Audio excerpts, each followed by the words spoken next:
शेर भर पिसना धनिया कुटी छाटी खइह नई हार जानी जइह हो लाल नई हार जानी जइह हो लाल।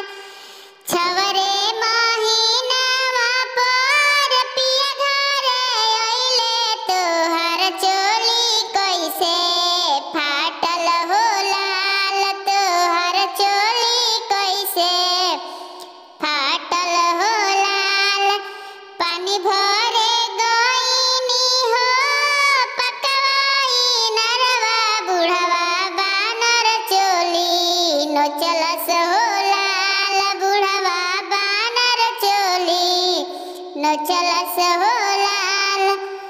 सब हो बतिया धनिया गल से उड़वलु तोहर काजर कैसे दहल हो लाल तोहर काजर कैसे दहल हो लाल।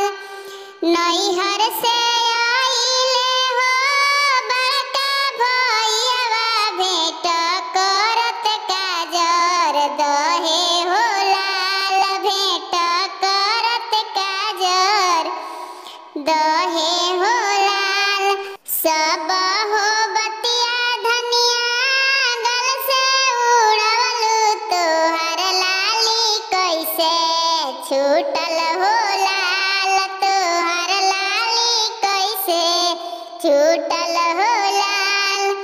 घरवा में बाड़े हो लहुरा देवरवा हंसत बोलत लाली छूटल हो लाल हंसत बोलत लाली छूटल हो